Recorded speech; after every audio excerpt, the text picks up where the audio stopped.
Assalamualaikum warahmatullahi wabarakatuh. Waalaikumsalam Waalaikumsalam warahmatullahi wabarakatuh. Selamat sore dan salam sejahtera kita semua. Kesempatan sore hari ini bersama saya Zakia yang tentunya akan menjadi acara pada sore hari ini dengan baik. Pertama di sini kami mencatat terlebih dahulu Pasien PDI. Selamat sore.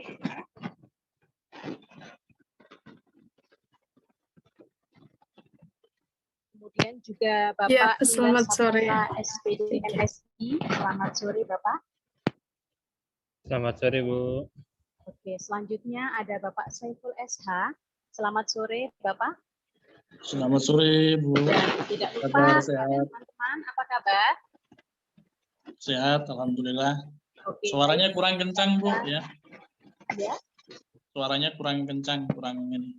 Kurang ya. Kurang. Ya. Bisa? Volumenya coba. Sudah?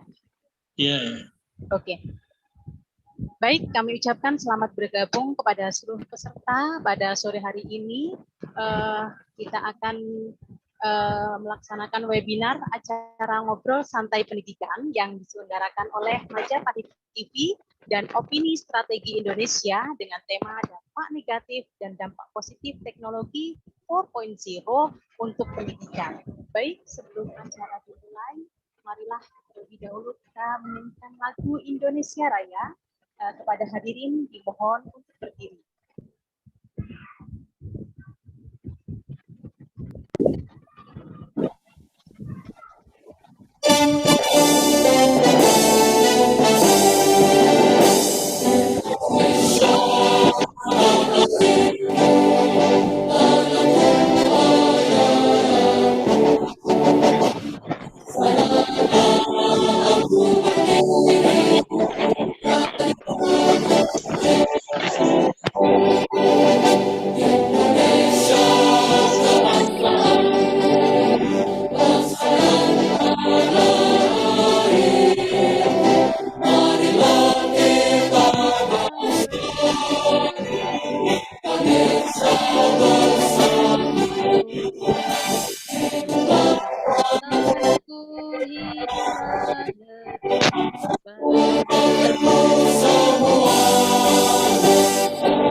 Baik, hadirin kami persilahkan untuk duduk kembali. Terima kasih. Rekan-rekan yang terhormat, adanya pandemi COVID-19 menghasilkan ruang keterbukaan masyarakat terhadap pemanfaatan komunikasi, teknologi, dan akses informasi. Teknologi menjadi sesuatu yang hidup, tumbuh, dan berkembang dalam keseharian masyarakat Indonesia. Jika dulu pekerjaan dan pendidikan masih berjalan secara manual, sekarang penetrasi teknologi membuat dunia bergerak secara cepat, mudah, dan mampu dijangkau tanpa dibatasi oleh ruang dan waktu. Nah, adanya revolusi teknologi keempat ini yang diprediksi akan lambat diterima oleh masyarakat justru bergerak lebih cepat. Nah, perubahan ini ditandai dengan pemanfaatan media pembelajaran online, maraknya platform online, terbukanya ekosistem ekonomi kreatif, maraknya pemanfaatan media sosial, dan berbagai keperluan publik. Kemudian berbagai dampak teknologi perlu kita sadari bahwa teknologi merupakan pisau yang bermata dua, jadi bagaimana tergantung dari seseorang bersikap responsif terhadap perkembangan teknologi itu sendiri. Ada sisi negatif perkembangan teknologi menghasilkan manusia yang bertindak instan, malas berpikir, dan melemahnya semangat bekerja, tekanan stres akibat lambatnya adaptasi teknologi dan rapuhnya solidaritas sosial sebagai anak bangsa Indonesia. Berbagai dampak negatif ini tentu membuat ketahanan nasionalisme dan kesehatan mental dari psikologis mengalami gangguan yang sangat ternyata mampu menghasilkan transfer pengetahuan secara cepat, komunikatif, dan informatif. Selain itu, pendidikan dapat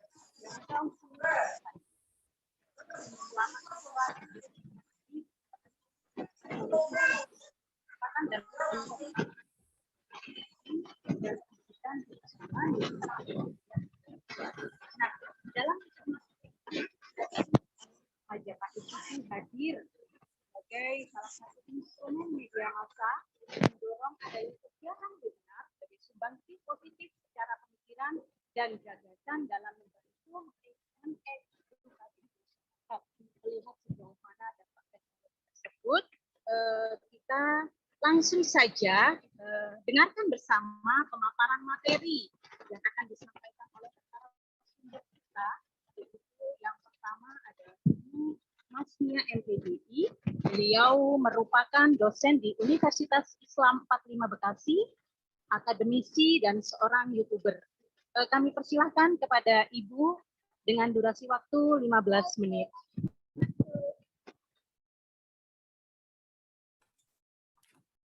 Oke, terima kasih Bu Zakia.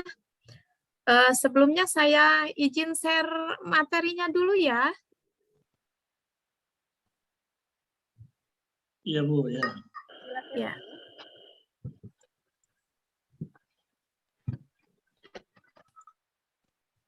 Di hostnya belum ini ya. Tolong diizinkan saya. Ya. Oh, yes. Udah sebentar ya.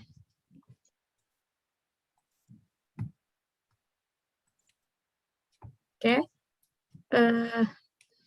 Share screen-nya sudah kelihatan ya? Halo? Sudah kelihatan ya share screen-nya?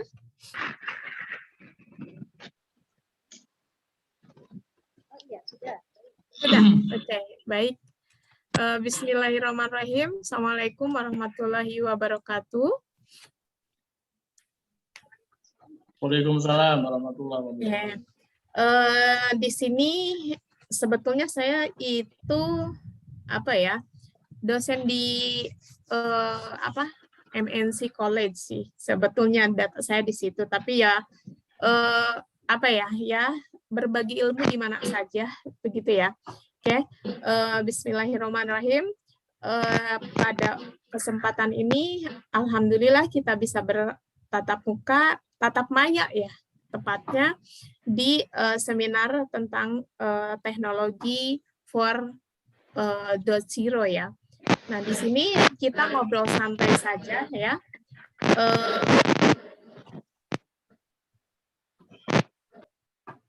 Di sini teknologi 4.0 itu 4.0 manfaatnya untuk pendidikan itu seperti apa? Nah, oke, saya salah share screen sebentar. Nah, di sini dampak positif dan negatif teknologi 4.0 untuk pendidikan ya. Nah, di sini kita harus tahu dulu di sini sistem pendidikannya seperti apa gitu ya. Kan dari 4.0 berarti kan ada 1.0, ada 2.0, ada 3.0 seperti itu ya. Nah, di sini untuk teknologi 1.0 atau 1.0 itu adalah di sini pengetahuan dan pendidikan tidak dianggap penting dan lebih mengandalkan tenaga. Dalam arti kalau misalnya zaman dulu gitu ya, pendidikan itu masih jarang orang yang melanjutkan pendidikan ke jenjang yang lebih tinggi gitu ya. Dalam arti sampai SMP sudah selesai gitu ya. sampai SD bahkan begitu ya. Nah, kadang juga kan zaman dulu terutama kadang ada, tapi tidak semua, tergantung ini juga ya. Kadang ngapain sekolah tinggi-tinggi untuk perempuan misalnya gitu ya. Nanti juga mengurus rumah tangga juga seperti itu ya. Kadang dulu gitu, tapi tidak semua, dalam arti apalagi kita semakin ke sini pengetahuan kita semakin berkembang seperti itu ya. Nah, kalau misalnya nih dulu dari dari segi misalnya pembelajaran lah di kelas. Dulu kan kita pakai pakai kapur gitu ya. Terus dulu juga kadang nggak pakai sendal ke sekolah juga, kadang ada yang nggak punya seragam gitu ya. Itu zaman-zaman teknologi 1.0 gitu ya. Nah, kalau misalnya untuk teknologi 2.0, 2.0 itu adalah sebuah pendidikan yang sudah terencana gitu ya.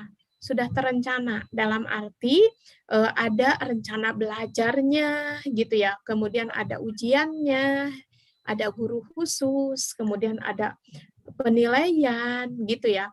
Nah, dalam arti di sini ada rencana seperti misalnya dibikinlah kurikulum gitu ya kalau di sekolah.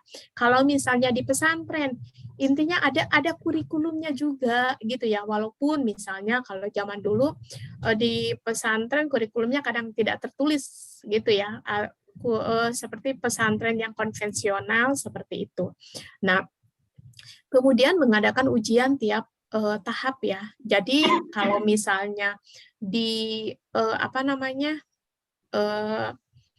kelas S1 SD, nah mau lulus ke kelas 2 SD berarti adakan ujian lulus atau tidak, naik atau tidak, seperti itu.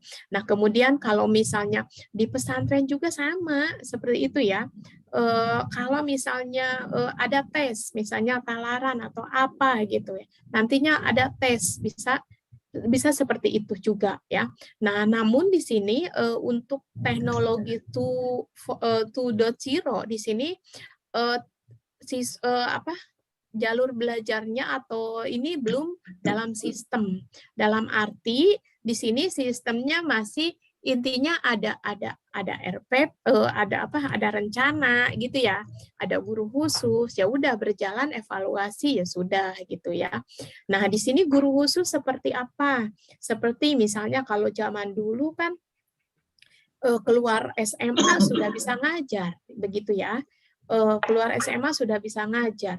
Dalam arti misalnya dulu SMA saja sudah bisa ngajar di SMP gitu ya. Nah, seiring waktu ke sini bahwa misalnya untuk S1 baru bisa ngajar gitu ya. Semakin ke sini kan ada yang namanya guru kelas, ada yang namanya guru biologi, seperti itu ya. Ada yang namanya guru matematika, seperti itu. Nah, begitu juga kalau misalnya di pesantren gitu ya. Di sini juga kan kadang ada juga dalam arti di sini ustadz-ustadznya yang kiai-kiainya khusus, misalnya pesantren ini khusus tentang misalnya khusus tentang Al-Quran, pesantren ini khusus tentang fikih, seperti itu. Ataupun misalnya guru-gurunya, misalnya gurunya lebih, kalau dulu kan kiai itu ngajar itu dari A sampai Z, dari mulai Al-Quran sampai misalnya alat seperti itu sampai hadis semua gitu. Tetapi semakin ke sini kan ada dibagi-bagi, dalam arti ada guru ustadznya khusus memberikan tentang hadis, ustadznya khusus tentang alat, seperti itu ya. Itu adalah teknologi 2.0. Nah, kemudian kalau misalnya teknologi 3.0 itu seperti apa? Ini hampir sama dengan teknologi 2.0, cuman bedanya di sini adalah sudah memasuki digitalisasi gitu ya. Nah, seperti apa? Nah, seperti misalnya kalau dulu kan rapot itu seperti misalnya atau yang lebih mendekati kita lah. Seperti rapot, dulu kan rapot itu hanya buku gitu ya. Nah, semakin ke sini bahwa rapot itu kita bisa bisa mendapatkan rapot dalam bentuk digital juga, atau misalnya untuk apa pembelajaran bisa juga di sini kan mulai di teknologi 340 ini adalah teknologi mulai masuknya digitalisasi seperti itu ya. Dalam arti di sini kalau misalnya seperti data siswa bisa kita sistemnya bisa satu sistem gitu ya. Ini adalah memasuki era digitalisasi. Dalam arti selain satu sistem tersebut, misalnya data siswanya sudah ada dalam sistem, kita tinggal input seperti itu, nilai gitu ya. Kalau dulu kan nilai kita misalnya kita sebagai guru, nilai itu kan kita input sendiri, hitung pakai kalkulator gitu ya. Nah, di era 3.0 ini kadang kita sudah memakai Excel gitu ya. Kita menghitung nilai juga sudah dengan otomatis dan seperti itu ya. Nah, kemudian kalau teknologi 4.0 itu seperti apa? Nah, di sini adalah pembelajaran sesuai dengan kebutuhan siswa, atau kalau di pesantren sesuai dengan kebutuhan santri. Kemudian ada tes formatifnya, kemudian guru sebagai mentor gitu ya. Nah, kemudian di sini adalah bahwa santri ataupun siswa itu dianggap bahwa tidak sama untuk masing-masing potensinya itu tidak sama. Seperti itu ya.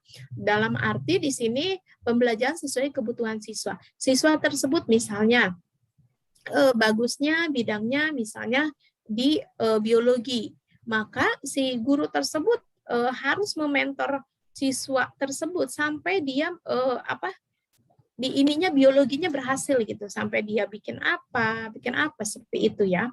Begitu juga misalnya kalau di pesantren bahwa siswa tersebut santri tersebut misalnya lebih ininya ke alat misalnya seperti itu atau ke hadis, maka si guru itu sebagai mentor di sana gitu ya. Dan di sini adalah dalam arti untuk teknologi 4.0 di sini tak terbatas dengan waktu ya. Dalam arti di sini karena potensi siswa itu tidak sama, maka siswa tersebut kita bisa menggali lagi, oh saya senangnya di sini, maka kita bisa menggali informasi. Karena di teknologi 4.0 ini tidak terbatas ruang dan waktu ya. Nah, kemudian manfaat teknologi 4.0 itu ya. Yang pertama adalah sebagai inovasi dalam arti merancang strategi digital untuk melahirkan strategi baru gitu ya. Dalam arti di sini strategi baru, kalau dulu misalnya belajar kita hanya belajar bawa buku begitu ya. Nah, kalau sekarang kan sudah digital, dalam arti buku juga sudah e-books, bahkan kitab kuning pula gitu ya. Kalau dulu talaran atau apa kan kita buka kitabnya atau buka apa, tapi kan sekarang banyak juga yang menghafal itu melalui digital seperti itu ya. Nah, kemudian inklusivitas dalam arti di sini semua bisa mengakses informasi tanpa batas. Dalam arti misalnya orang Indonesia Timur bisa tahu orang Indonesia Barat misalnya. Kita mau tahu informasi misalnya tentang hari ini kelulusan SMA misalnya untuk pembelajar misalnya kita mau menghafal misalnya nih sebuah atau mau belajar tentang biologi misalnya. Nah, di sini kita bisa mengakses gitu ya, misalnya tentang organ tubuh kita bisa mengakses semua. Jadi tanpa batas dan tanpa waktu, tanpa batas tempat dan waktu ya, seperti ini. Ataupun misalnya sekarang kan zaman informasi inklusivitas itu seperti misalnya kita banyak kan sekarang pesantren-pesantren yang ngajinya itu di online kan di YouTube gitu ya. Kita bisa mengakses walaupun misalnya pesantrennya ada di Jawa Timur, kitanya ada di Jawa Barat gitu ya. Itu adalah inklusivitas. Nah, kemudian efisiensi. Efisiensi di sini adalah tepat sasaran. Betul, tepat sasaran. Kenapa? Karena kalau misalnya di sini kita mengadakan misalnya seperti ini ya, Majapahit TV mengadakan seminar tentang dampak positif negatif teknologi terhadap pendidikan gitu ya. Nah di sini pasti orang yang tertarik itu akan gabung gitu ya. Maka itu akan tepat sasaran. Beda kalau misalnya zaman dulu gitu ya. Kalau zaman dulu ayo ikut tanpa kita mau juga ikut. Tapi kan sekarang zaman digitalisasi dimanapun yang mengadakan walaupun kita berbeda provinsi bahkan berbeda negara pun, kalau kita misalnya itu sesuai dengan fashion kita, ya kita ingin bergabung, kita ingin bergabung masuk ke seminar tersebut. Maka itu dikatakan efisiensi atau tepat sasaran ya. Nah, kemudian strategi pembelajaran teknologi 4.0 ini adalah membantu siswa dalam belajar atau membantu santri dalam belajar ya.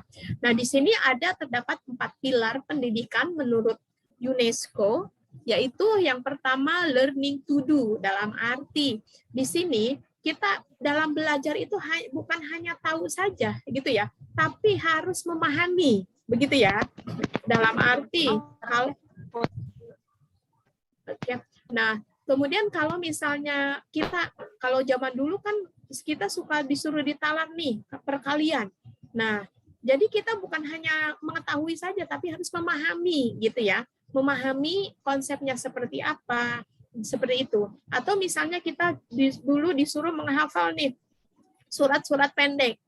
Kan kita bukan mengetahui aja, bukan itu, tapi memahami artinya gitu, memahami tajwidnya, seperti itu ya. Kemudian learning to know ini adalah menjadikan diri sendiri sesuai dengan harus bisa mengimplementasikan ya. Learning to know itu kita harus bisa mengimplementasikan dalam arti misalnya hari ini kita belajar bahwa dalam menghitung 1000 tambah 2000 gitu ya, seperti itu. Maka kita harus bisa mengaplikasikannya ke dalam atau mengimplementasikan di dalam kehidupan kita gitu ya. Seperti misalnya kalau anak SD disuruh ke warung, nanti kembaliannya berapa gitu ya, beli berapa, bawa uang berapa, seperti itu. Nah, kemudian ada learning to be. Learning to be itu adalah menjadikan diri sendiri gitu ya. Jadi kita belajar itu sesuai dengan minat dan bakat kita gitu ya. Itu ada learning to be. Kemudian learning to live together, dalam arti di sini kita belajar itu harus bisa karena hidup bersama-sama, kemudian kita harus bisa saling menghormati, harus bisa saling menghargai, seperti itu ya. Nah, kemudian adanya kesempatan untuk berkembang dan berprestasi. Nah, di sini banyak kesempatan untuk berkembang dan berprestasi, dalam arti dengan teknologi 4.0, kalau kita misalnya punya bakat dalam berkarya apapun itu ya, atau misalnya kalau berdakwah, misalnya kita punya bakat dalam qiraah, ataupun misalnya kita punya bakat membuat yang kreativitas sesuatu, kita bisa kita record, bisa kita rekam dan kita upload ke YouTube ataupun platform apapun gitu ya, itu salah satu cara kita untuk berkembang dan berprestasi. Nanti kalau misalnya suatu saat ada orang yang tertarik dengan Anda, dengan sesuatu yang kita bikin, maka itulah kita bisa berprestasi di situ, gitu ya. Dan untuk misalnya untuk sekarang juga banyak perlombaan yang online seperti itu ya. Nah, kemudian penguatan pendidikan karakter. Nah, di sini pendidikan karakter itu adalah penting ya. Dalam arti ini merupakan sebuah kebiasaan dari kecil atau habit dari kecil. Ini karakternya harus diterapkan dari kecil karena sudah nantinya besarnya mereka siswa itu sudah bisa mempunyai karakter tersendiri. Seperti apa? Misalnya hal yang kecil aja seperti sopan santun, misalnya salin terhadap guru atau orang tua gitu ya. Kalau dari kecil misalnya sudah diajarkan, maka sudah besar itu pasti akan seperti itu, akan menghargai orang yang lebih tua, seperti itulah ya. Nah, kemudian di sini adalah untuk strategi pembelajaran teknologi 4.0 itu melek teknologi. Nah, di sini kita jangan takut untuk teknologi karena teknologi itu semakin ke sini semakin berkembang, gitu ya. Kalau dulu misalnya seperti misalnya handphone. Dulu handphone seperti apa? Kan semakin ke sini handphone semakin berkembang. Seperti itu ya. Dalam arti pendidikan dulu seperti apa gitu ya. Semakin ke sini semakin berkembang. Apalagi dengan adanya pandemi ya. Maka di sini pembelajaran banyak menggunakan e-learning gitu ya. Nah, di sini juga di pesantren juga sama gitu ya. Harus melek teknologi seperti itu ya. Dalam arti Baik, Ibu, misalnya mohon maaf, ya. tolong materinya dipersempit lagi, dipercepat lagi. Oke, Masih siap, ada siap. 2 pemateri lagi yang iya. kita Oke. dengarkan juga pemaparannya. Terima kasih. Oke, baik. Oke, nah di sini langsung ke terakhir ya. Nah, di sini ada dampak kelebihan terhadap teknologi 4.0. Yang pertama, mampu membantu manusia menjadi lebih baik, kemudian menjadi wadah kreativitas peserta didik, kemudian bisa meningkatkan sistem pendidikan dan mutu pelayanan, kemudian menjadi motivasi peserta didik untuk berpikir kritis, kemudian teknologi juga membantu proses perencanaan, pelaksanaan, dan evaluasi pendidikan. Nah, kekurangan dari teknologi 4.0 ini adalah gangguan internet, ya, yang namanya internet pasti ada kendala gitu ya. Kemudian pola pikir malas dalam arti, tapi tidak semua. Dalam arti misalnya informasi apapun kita bisa diam di rumah, kita bisa mendapatkan informasi apapun, buku apapun, kitab apapun gitu ya. Jadi itu pola pikir malas misalnya, jadi kita tidak perlu keluar rumah. Kemudian untuk kekurangannya selanjutnya adalah biayanya mahal untuk teknologi 4.0. Mungkin itu yang bisa saya sampaikan. Terima kasih. Wassalamualaikum warahmatullahi wabarakatuh. Waalaikumsalam warahmatullahi wabarakatuh. Sangat menarik sekali ya apa yang dipaparkan oleh Ibu Masnya MPD, karena beliau memang merupakan seorang dosen, jadi pasti sudah menguasai sekali di bidang pendidikan ya Ibu ya. Terima kasih untuk ilmu yang sudah diberikan. Selanjutnya kita dengarkan bersama pemaparan yang akan disampaikan oleh Bapak Inggar Saputra, MSI, yang merupakan seorang peneliti di Institute for Sustainable Reform. Kepada Bapak Inggar, kami persilahkan dengan durasi waktu yang sama, yaitu 15 menit. Oke, suaranya kedengeran nggak ya? Ya, kedengeran Bapak? Kedengeran Pak. Kedengeran, oke. Silakan. Terima kasih. Ya, oke, assalamualaikum warahmatullahi wabarakatuh. Terima kasih kawan-kawan. Saya lihat di sini banyak yang hadir, baik kalangan jurnalis, terus ada mahasiswa, terus ada tadi Bu dosen Masnya seperti mengajak mahasiswanya juga gitu kan. Dan Pak Saipul ini praktisi yang sangat kompeten di bidang pendidikan. Terima kasih atas kesempatannya. Terkait dengan tema hari ini, saya pikir cukup menarik tentang revolusi industri, sesuatu yang dibawa bukan dari Indonesia, tapi kita harus beradaptasi gitu. Karena sekarang memang perkembangan zaman sangat cepat. Saat Jerman saat ini menggelorkan revolusi industri 4.0, lalu rame-rame sekarang Jepang menelurkan konsepnya Society 4.0, lalu Kanada sudah memulai dengan Estonia dengan 6.0. Tapi kita karena pembahasan 4.0-nya 4.0, kita fokus ke situ. Kita tahu dampak pandemi ini sangat terasa di semua bidang, termasuk pendidikan, ekonomi, sosial. Ada hal-hal menarik sebenarnya ketika kita bicara pandemi. Di satu sisi, di bidang pendidikan misalnya ada participation loss, learning loss, ada juga motivation loss. Anak-anak atau guru, orang tua itu mengalami apa yang dirasakan sebagai kesenjangan. Orang bingung, kaget menghadapi fenomena ini, tiba-tiba terpaksa memakai teknologi, tapi ya kita adaptasi juga. Akhirnya kita bisa pakai Zoom ini rame-rame. Dan memang kita merasakan percepatan teknologi, orang bisa komentar. Dulu misalnya mungkin zaman Pak Harto atau mungkin Bung Karno belum ada yang namanya medsos. Kita kalau ketemu Bung Karno atau Pak Harto atau Pak Presiden yang lain lah, pejabat-pejabat itu susah. Sekarang teman-teman mau komen ke Pak Jokowi tinggal ngetek di Twitter, terus memanfaatkan medsos. sebagai sarana aspirasi publik.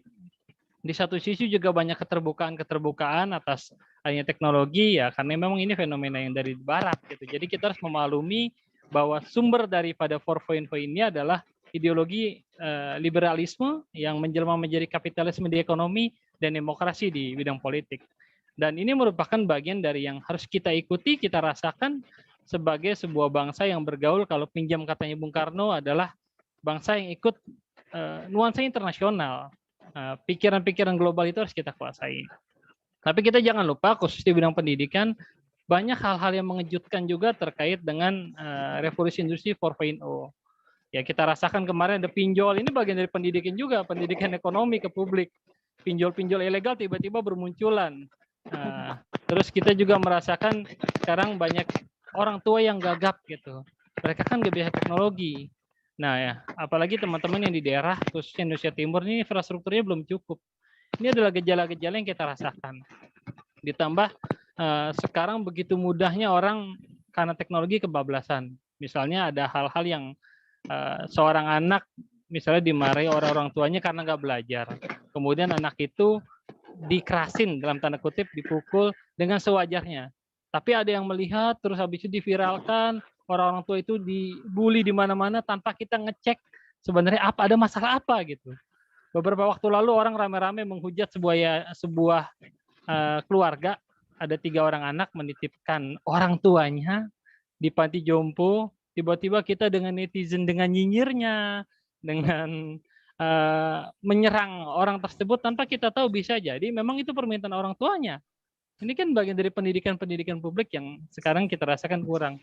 Begitu mudahnya kita nyinyir, begitu mudahnya kita menganggap jelek sebuah perbuatan, atau misalnya kita bercermin dari kasus Vanessa Angel nih. Ini kan lagi rame nih. Orang menjadikan ini sebagai konten maupun memasukkan ini sebagai sesuatu yang harus dibuat nih kontennya, tiba-tiba ada memanggil arwahnya.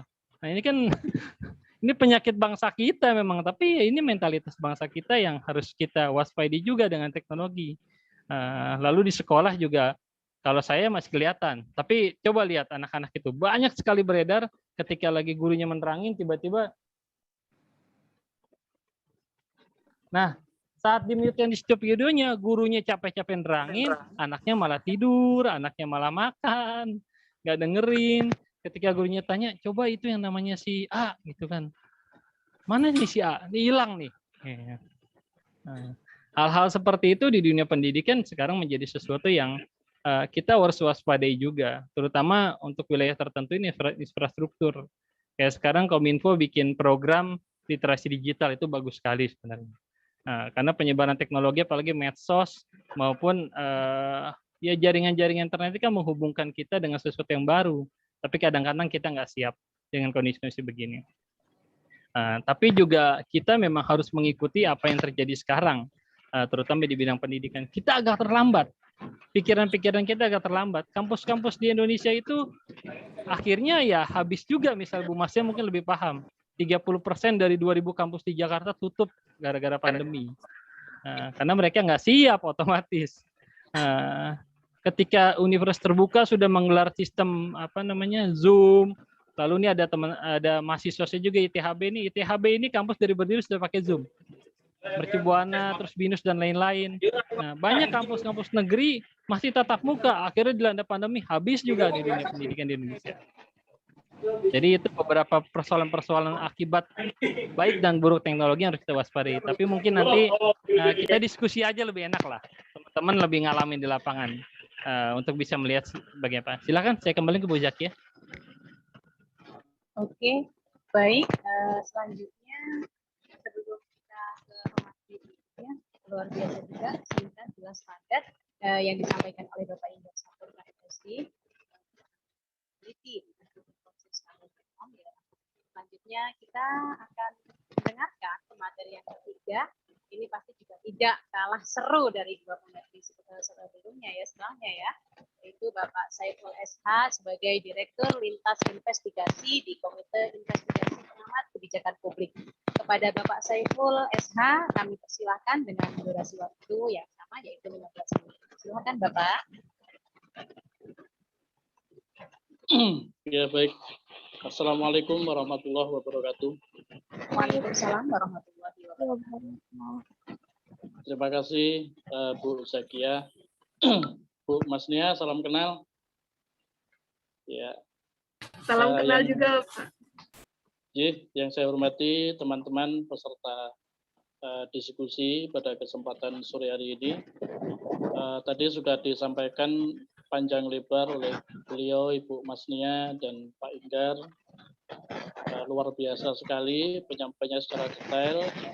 Di sini akan saya tambahkan beberapa poin. Yang pertama yang kita harus tahu adalah bahwasanya revolusi industri 4.0 itu adalah sebuah sistem transformasi. Ya. Itu adalah sistem transformasi menuju percepatan untuk perbaikan. Jadi revolusi industri 4.0 itu adalah sistem transformasi menuju percepatan untuk perbaikan dengan mengintegrasikan dunia online dan lini produksi di sebuah industri. Jadi pengertian secara umumnya seperti itu. Itu begitu.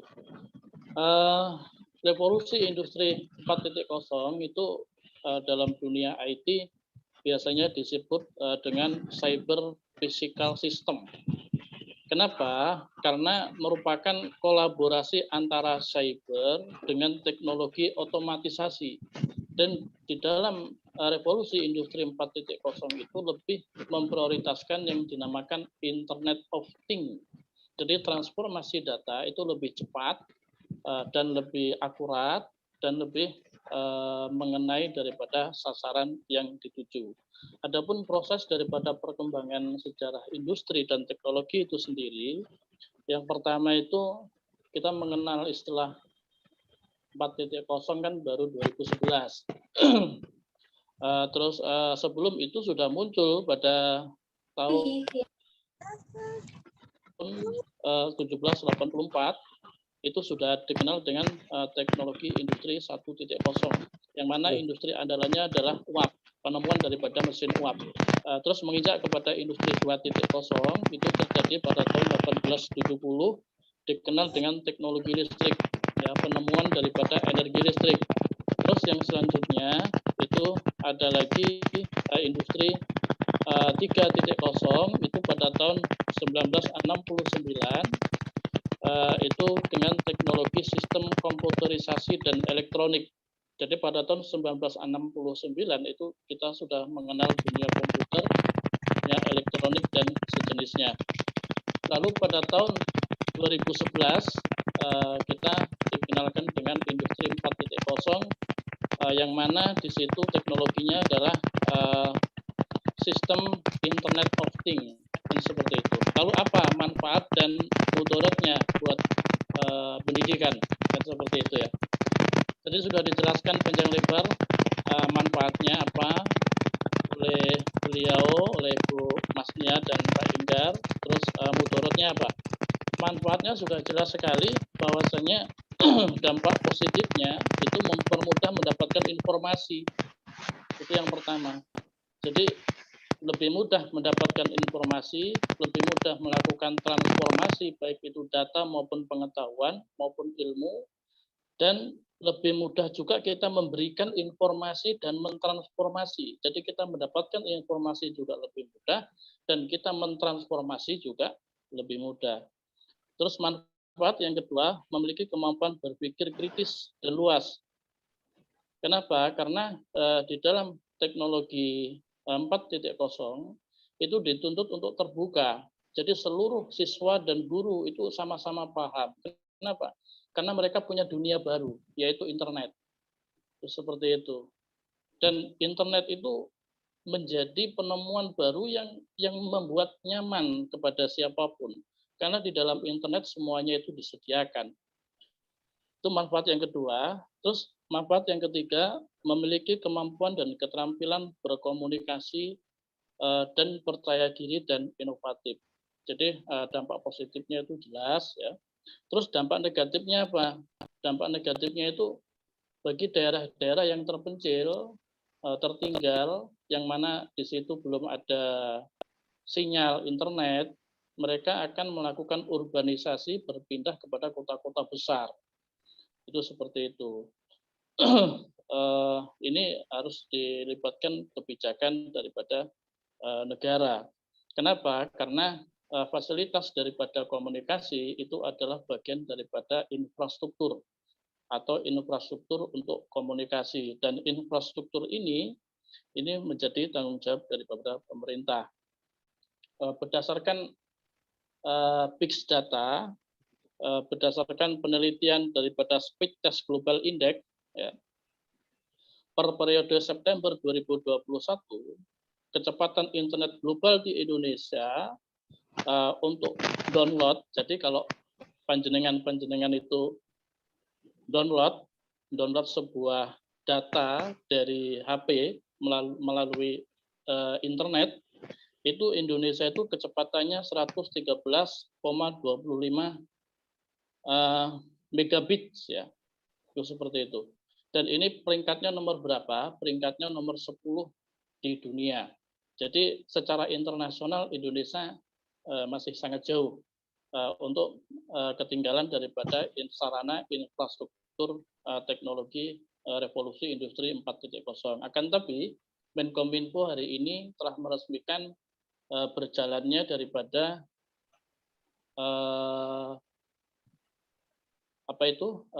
internet yang 5G, ya. 5G hari ini sudah resmi dioperasionalkan di Indonesia. Terus seperti itu.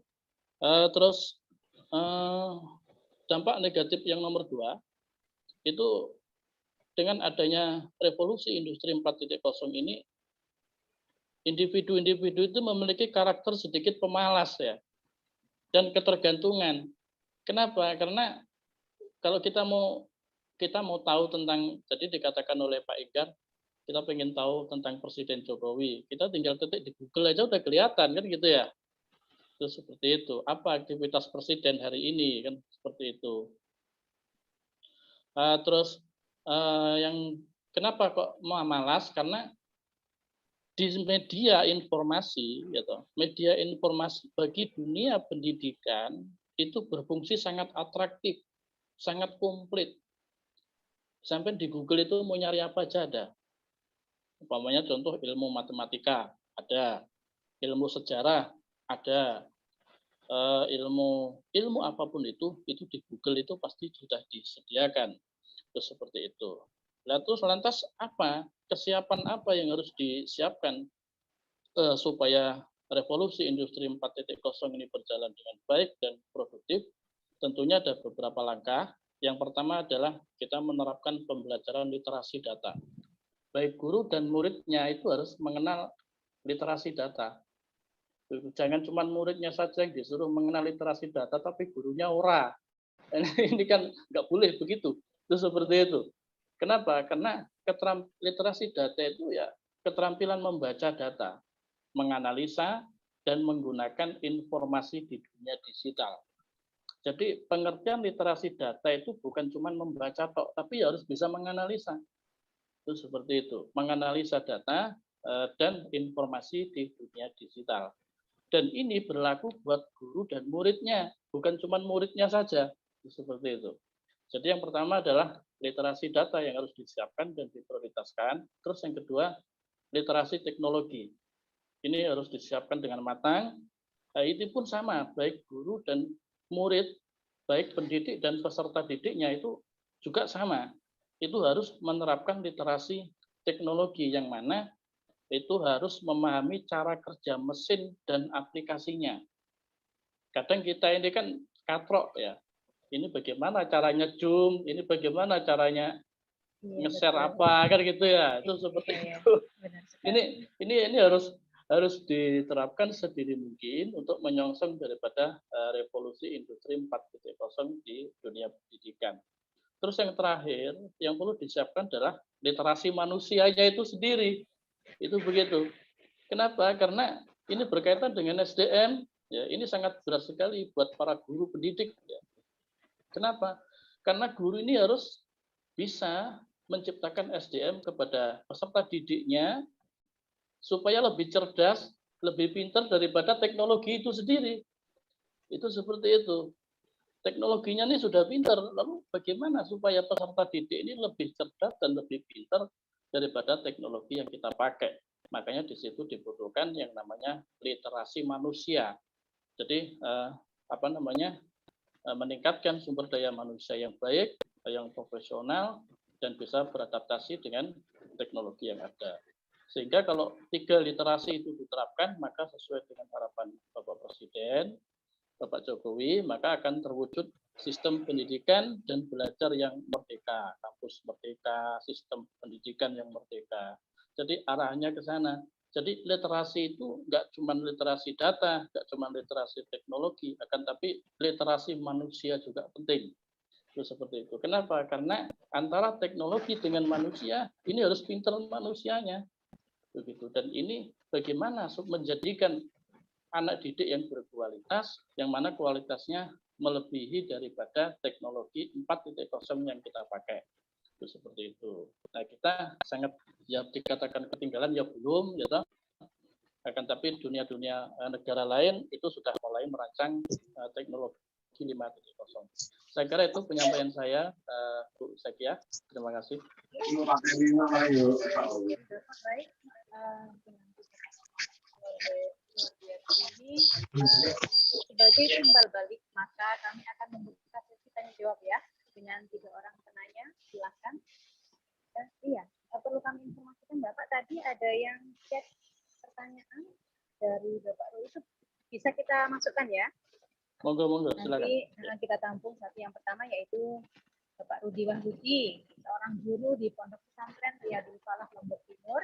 Pertanyaannya adalah bagaimana konsep praktik dalam sebuah lembaga atau yayasan yang bergelut di bidang pesantren dan sekolah umum atau pendidikan formal agar mampu menghadapi revolusi industri 4.0, sedangkan metode atau bahan mengajar di sekolah umum dan di pesantren itu berbeda. Ini pertanyaan pertama ya. Untuk pertanyaan kedua, kami persilahkan kepada rekan-rekan untuk bertanya kepada 3 narasumber hebat kita pada sore hari ini.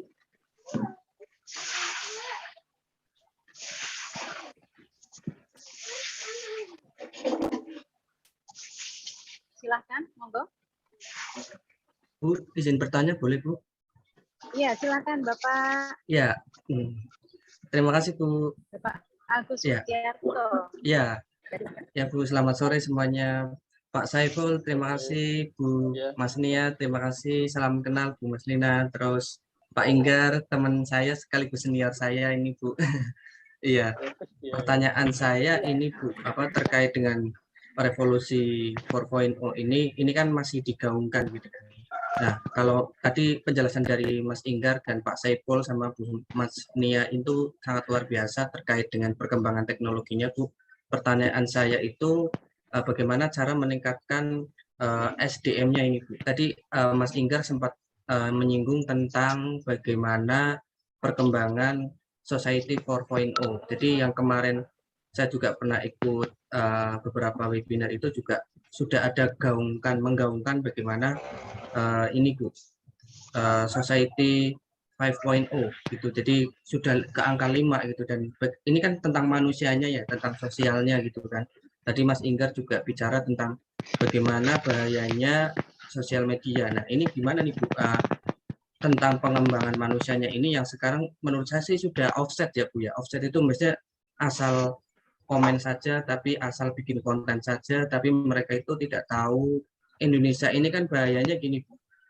Asal komen, asal upload, asal bikin konten, tapi Indonesia ini masih minim literasi Bu. Ya, minim literasi. Kalau di tingkat dunia saja itu masih jauh gitu menurut saya ya, yang pernah saya baca itu. Jadi bagaimana cara mensosialisasinya, apakah perlu dengan gimana gitu. Monggo nanti bisa dijawab sama Mbak Maslina, Pak Saiful, sama Mas Inggar.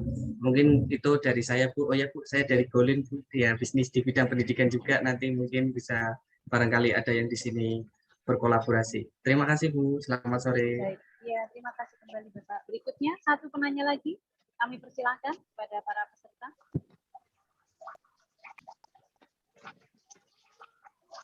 Silakan.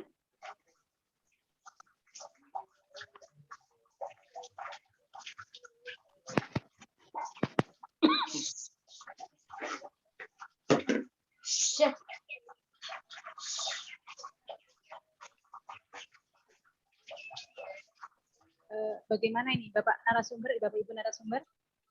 Cukup 2 atau kita menunggu sambil menunggu satu penanya lagi untuk dijawab dulu pertanyaan yang sudah ada atau bagaimana? Sambil dijawab saja, Bu. Sambil dijawab. Iya, Monggo betul. silakan Iya, Ibu iya, Masnia PDI, kami persilakan untuk menjawab pertanyaan dari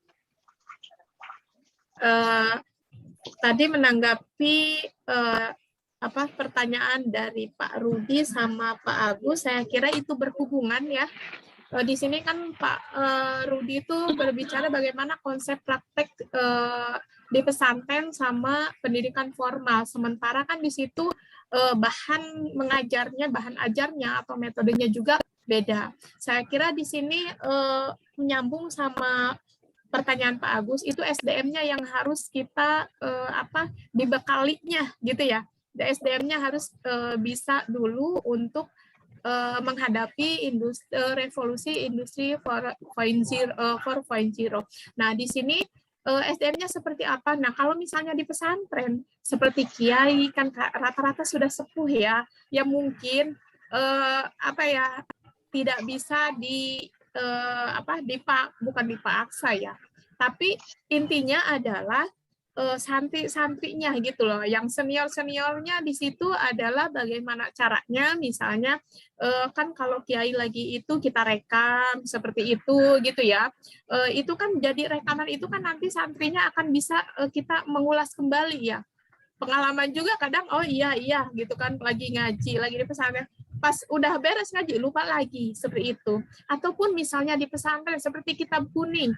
Sekarang kan banyak kitab kuning yang digital ya.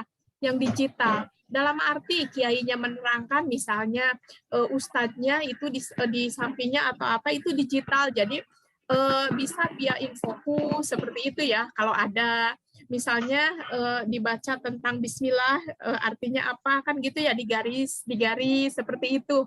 Itulah mungkin hal-hal kecil seperti itu ya, selain misalnya tentang penyampaian misalnya tentang lagi belajar direkam, selain itu ya mungkin itu. Nah kemudian kalau misalnya di umum ya, kalau di sekolah umum kan mungkin di sini para gurunya sudah dibekali ya, sudah dibekali biasanya dari PGRI-nya, dari ininya, dan sudah tuntutan. Pasti mau nggak mau itu akan mengikuti. Kita jangan takut dengan teknologi, walaupun ada dampak positif negatif, tetapi teknologi akan terus berkembang. Gitu, justru kita harus bisa memanfaatkan sepositif mungkin teknologi tersebut. Nah, kemudian di sini pendidikan untuk meningkatkan SDM. Betul. Nah, di sini adalah yang diperlukan yang pertama adalah pendidikan karakter gitu ya, kalau menurut saya. Karena kan di sini seperti media sosial, kalau kita misalnya komen apapun langsung langsung tersebar. Iya, betul. Berarti di sini yang perlu kita tanamkan dari sedini mungkin itu adalah pendidikan karakter. Bagaimana kita misalnya mengajarkan kepada anak kita bahwa misalnya bilang maaf tanda kutip misalnya nama binatang itu sepertinya nggak boleh, tapi kan sekarang marak, bahkan jadi guyonan lah seperti itu. Itu kan yang dibutuhkan adalah pendidikan karakter dari sedini mungkin gitu ya, termasuk di pesantren tuh bagus ya.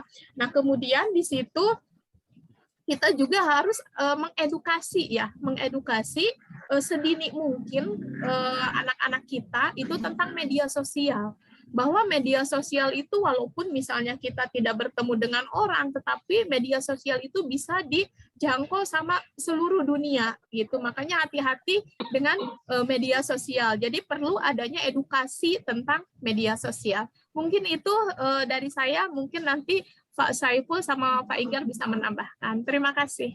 Luar biasa sekali jawabannya, sudah sangat berikutnya silakan. Ingin tahu cek Bapak tentang. Ya, gimana Bu Jack ya? Silakan Bapak ingin menambahi. Ya, tadi sudah disampaikan oleh Bu Masnia sangat panjang lebar ya. Bagaimana cara meningkatkan SDM yang berbasis teknologi 4.0 ya. Itu jawaban tadi udah mewakili semuanya, akan tapi yang lebih diprioritaskan adalah perlu diadakannya semacam pelatihan ya, pelatihan yang berbasis kompetensi, itu seperti itu. Kenapa? Karena pelatihan yang berbasis kompetensi ini akan mengarahkan kepada SDM yang memiliki kompeten di bidangnya. Sedangkan industri 4.0 ini harus betul-betul menguasai di bidang itu, di bidang teknologi itu seperti itu. Jadi langkah dasarnya adalah perlu diadakan edukasi tentang kegiatan-kegiatan yang berbasis kompeten supaya memiliki kompetensi. Terus yang kedua, perlu diadakan training. Training yang mana training yang membentuk daripada karakter sesuai yang disampaikan oleh beliau, Bu Mas Nia tadi. Kenapa? Karena media sosial ini kan tidak dibatasi oleh ruang dan waktu. Jadi 24 jam kita mau melihat dunia lain itu bisa. Dan kita mau mengirimkan apapun itu bisa. Jadi sekarang era digital ini kita sudah kayak memiliki dunia lain, memiliki dunia baru. Kenapa? Karena setiap orang itu bisa menciptakan audiensi daripada TV itu sendiri. Kita udah punya TV melalui YouTube, melalui Zoom. Ini merupakan revolusi daripada industri 4.0 tadi.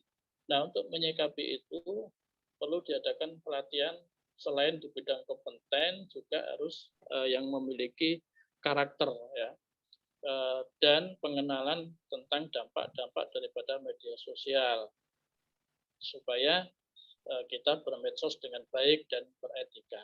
Saya kira itu aja, Bu Cek ya. Nanti ditambahkan sama Pak Inggar. Ya. Selanjutnya silakan Bapak Inggar Saputra untuk. Ya, terima kasih Ibu. Tadi pertanyaannya itu menarik gitu yang dari Mas Rudi itu. Kalau saya mengusulkan ini kan eranya kolaborasi dan kemitraan. Coba ini ada Majapahit TV, lalu juga ada banyak-banyak media. Kalau bisa dan memungkinkan pesantrennya Mas Rudi itu bisa kolaborasi dalam bentuk apakah misalnya di channel tertentu pengenalan pesantren-pesantren. Ini kan kita yang dihadapkan sekarang kan bagaimana dunia pesantren, dunia pendidikan formal maupun dunia pendidikan keagamaan kan bisa join dengan perkembangan zaman. Ini Majapahit TV, lalu ada juga banyak media-media sosial itu sebenarnya bisa dimanfaatkan buat memajukan pesantren di tengah perkembangan revolusi industri. Nah, terus tadi juga ada yang pertanyaan menarik dari Mas Agus. Revolusi industri itu kan menekankan pada kebebasan, transparansi. Jadi sebenarnya kalau di pusatnya sana, Eropa, Amerika itu kita nggak bisa melarang orang buat nyinyir, mendukung, menolak sesuatu. Itu sesuatu yang biasa di negara liberal. Tapi revolusi industri itu meskipun masuk ke Indonesia, termasuk dalam bidang pendidikan, itu harus disetir dan dikendalikan dengan nilai kita. Artinya lokal genuine atau kearifan lokal itu harus bisa mengendalikannya. Kalau saya sih mendukung banget itu program Kominfo itu, literasi digital. Itu kalau bisa menjadi program hampir semua ormas, hampir semua organisasi itu literasi digital, keamanan digital, bagaimana kita menghadapi fenomena pinjol. Kan ini pemerintah telat, sudah lama sebenarnya fenomena pinjol ini. Lalu fenomena sekarang pertemuan tatap muka di sekolah sebenarnya kurang pas. Kalau kita masih ada tatap muka, harusnya pendidikan kita hybrid atau blended learning. Ada tatap muka, ada online-nya juga. Ada pembelajaran online menghadapi pandemi, ada juga pembelajaran tatap muka yang sifatnya psikomotorik. Gak mungkin juga pelajaran olahraga atau pelatihan atau tes sholat jenazah itu buat siswa SD. Misalnya harus dengan konsep ini kan, konsep online. Coba misalnya seorang guru olahraga harus senam 1, 2, 3, tangannya ke kanan, tangannya ke kiri. Lah kalau misalnya mute dan stop video ya nggak bisa kelihatan anak-anaknya. Atau sholat, pelatihan sholat, ya suara kul a'udzu birabbil falaq, oke. Tapi bagaimana di ruku sujud kan anak-anak harus dilihat, itu nggak bisa online. Makanya harus sesuai dengan kultur bangsa kita. Kalau medsos juga saya mendukung banget kalau misalnya di Indonesia bisa diterapkan undang-undang perlindungan data pribadi. Ini mendesak. Karena teman-teman siapapun, saya sendiri korban juga. Bahkan wakil bupati Lampung itu sampai dia harus turun tangan bikin webinar sendiri karena dia juga di SMS sama orang-orang nggak jelas. Karena jual beli data informasi ini wakil gubernur ya. Nah, itu terasa memang. Lah, Pak Saiful nih misalnya dia aktif di CEO atau apalah kegiatan. Tiba-tiba Pak Saiful, Bapak harus bayar ya utang ini itu. Lah dari mana tuh orang-orang pinjol dapat datanya Pak Saiful? Orang saya juga nggak minjem, dia pinjol Kredivo misalnya, atau ada kami. Atau misalnya Bu Zakia tiba-tiba, Ibu kalau butuh pinjaman silakan hubungi saya. Dapat dari mana dia nomor kita? Berarti nomor HP kita dijual-belikan ini. Bahaya ini. Ini kan dampak revolusi industri. Tapi ya kita nggak boleh memandang negatif juga. Ada hal-hal kreatif. Misalnya ini ibu-ibu, Bu Masnia, Bu Zakia, dulu harus belanja ke pasar, tiba-tiba mau beli buah, sekarang ada Tanihub, belinya online. Nah, juga mahasiswa-mahasiswa mager di rumah, belinya Shopee. Ya, itu kan bagian dari revolusi industri. Lazada, terus habis itu ya ini ekosistem kreatif juga harus ditumbuhkan. Jadi kalau pinjam istilah ada sejarawan itu Tony B itu bilang ya kita harus menjadi minoritas kreatif. Banyak orang yang sukses dengan revolusi industri, banyak yang gagal. Kita mau pilih yang mana? Kalau media sosial nggak bisa dibendung, susah itu. Apalagi sekarang berkembang. Lah Bu Zakia, Pak Saiful, saya ada generasi Friendster nih. Sekarang anak sekarang nggak tahu generasi Friendster itu apa. Tiba-tiba sekarang udah Line, Twitter dan lain-lain itu nggak bisa dibendung, susah. Tapi bagaimana menggaungkan nilai-nilai itu sesuai dengan nilai kita. Kayak TikTok. Kalau kita orang-orang yang ya maaf aja nih, bukan milenial nih, berpikirnya ngapain sih joget-joget? Snack video, TikTok dan lain-lain. Tapi kalau kita bisa menyisipkan, oh ya udah boleh joget-joget. Tapi misalnya ada nilai-nilai karakter Pancasila, ada karakter bela negara, ya nggak apa-apa juga. Itu Menhan itu bagus tuh, ada direktur bela negara tuh, ada ngopi bela negara. Nah itu lomba TikTok, lomba apa macam-macam lah itu. Itu kan inovasi ya, plus minusnya pasti ada. Nah makanya tadi pertanyaan Mas Agus, kalau bagaimana mengendalikan media sosial, ya harus dikembangkan. Itu ada dalang kok bisa kaya raya terus bisa terkenal kok lewat YouTube. Nah, jangan lagi wayang-wayang kulit itu ya harus mentas juga. Bikin channel YouTube, terus habis itu jadi YouTuber dalang. Kenapa enggak? YouTuber kayak Hatta Halilintar aja bisa sukses, masa dalang-dalang kita nggak bisa sukses? Kan pertanyaannya begitu. Atau kalau kita suka apa, misalnya tari pendek, segala macam, kemudian kita harus tampil ke depan. Nah, hal-hal seperti itu yang sebenarnya bisa dimanfaatkan. Terakhir saya baca tuh Trusmi ya, batik Cirebon. Itu kan pemasarannya online. Di tengah batik semuanya lagi sibuk jualan di pasar klewer dan lain-lain. Dia udah main online, akhirnya sukses juga. Sama-sama yang dijual batik. Orang pakai batik tapi belinya online. Ini kan dampak baik revolusi industri 4.0. Saya sih melihatnya seperti itu. Terima kasih, Bu. Ya, terima kasih untuk ketiga materi kita pada sore hari ini. Sungguh sangat menarik sekali jawabannya, bisa kita pahami. Kemudian sebagai penutup kami meminta untuk materi narasumber kita menyimpulkan dari materi pada sore hari ini. Kami persilahkan. Oke, saya dulu mungkin yang bisa kita simpulkan adalah bahwa teknologi itu tidak akan berhenti, teknologi itu akan terus berkembang. Bagaimana kita memanfaatkannya, mau hal positif ataupun hal negatif, gitu ya. Nah, mungkin itu yang bisa saya sampaikan. Kalau kita mau menjadikan hal itu positif, pasti kita akan berkembang, pasti kita akan berhasil. Seperti itu. Terima kasih, Bu. Baik, selanjutnya silakan Bapak Inggar Saputra. Ya, kalau saya kalimat penutupnya jangan berhenti kolaborasi. Jadi di sini teman-temannya ada Bu Masnia, ini dosen akademik yang hebat, sudah paparannya bagus sekali. Terus ada Pak Saiful, banyak sekali aktivitasnya. Tadi di komite inilah, pekerjaan inilah. Nah, dulu saya punya kebiasaan sebelum revolusi teknologi, sewaktu mahasiswa, selesai acara, saya nggak langsung pulang.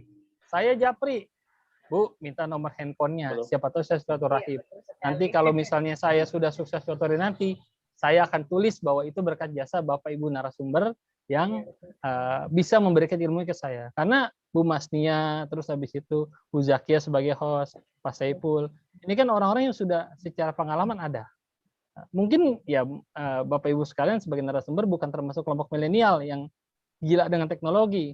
Nah, tapi teman-teman milenial ini, maaf, Anda canggih secara teknologi, bagus secara teori, tapi pengalaman ya Anda harus belajar sama kami. Nah, itulah kolaborasi antara usia generasi baby boomer, X, Y, Z, milenial sama generasi beta itu penting. Kolaborasi, siapa tahu ada silaturahim di situ, ada rezeki di situ, ada ide-ide bagus. Karena ya kita apapun yang terjadi di bangsa kita nggak boleh berhenti dan lelah mencintai Indonesia. Itu dari saya. Terima kasih. Ya, terima kasih sekali Bapak. Sungguh menarik banyak. Terus berikutnya kami persilakan. Baik, kesimpulan saya, teknologi apapun itu kita harus beradaptasi karena sesuai dengan fitrahnya manusia. Ya.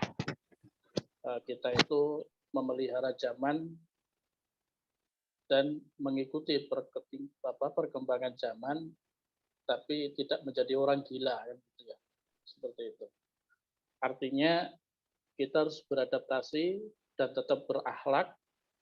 Walaupun kita bermedsos, bermedia sosial, tapi bermedia sosial yang berakhlakul karimah. Kenapa? Karena Indonesia itu negara yang mengedepankan daripada akhlak dan ilmu, seperti itu. Begitu. Jadi yang pertama adalah beradaptasi, karena dengan beradaptasi kita bisa memahami literasi apapun itu, dan itu tanpa batas, usianya mau muda, mau tua, mau anak-anak. Kalau kita bisa menerapkan beradaptasi, maka kita akan memahami daripada literasi terhadap revolusi industri itu sendiri. Negara lain sudah menyiapkan revolusi industri 5.0. Kita sebagai insan dan manusia yang memiliki SDM tentunya mengharapkan juga supaya kita sendiri, bangsa kita, dan seluruhnya siap dengan revolusi industri 4.0 dan jangan lupa mematuhi protokol kesehatan. Itu aja. Ya. Baik, terima kasih, sangat luar biasa sekali pemaparan materi pada narasumber kita pada hari ini. Kami ucapkan terima kasih sudah berbagi ilmu kepada kita semua. Semoga apa yang kita terima pada sore hari ini dapat bermanfaat untuk kita. Terima kasih juga kami ucapkan kepada para peserta yang sudah mengikuti acara dari awal sampai selesai, dan tidak lupa kepada Majapahit TV yang sudah memfasilitasi acara webinar pada hari ini. Luar biasa, kami ucapkan terima kasih. Akhirnya selesailah kita pada penghujung acara webinar. Saya Zakiah, mohon undur diri. Ibu di foto dulu dah, Bu. Ya, Buat foto dokumen, bersama, Bu. mohon videonya diaktifin dulu ya. On cam. Baik, sebelum kita tutup, mohon kepada seluruh peserta videonya sebagai dokumentasi kemana-mana. Ya, monggo silakan di screenshot ya. 1, 2, 3. Ya. Sudah, Bu? Oke, baik. Cukup ya. Sudah, Pak, sudah. Ya. Oke. Saya sebagai moderator, mohon maaf dan mohon undur diri. Kami ucapkan terima kasih. Wassalamualaikum warahmatullahi wabarakatuh. Waalaikumsalam. Assalamualaikum warahmatullahi wabarakatuh.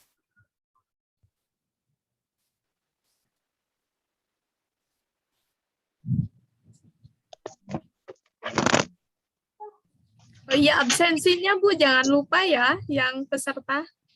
Sudah, Bu. Iya, Bu. Oh Ya. iya, terima Ya, kasih. terima kasih. Izin live ya, Bu ya, Bapak, Mas Inggar. Live dulu sholat maghrib. Terima kasih.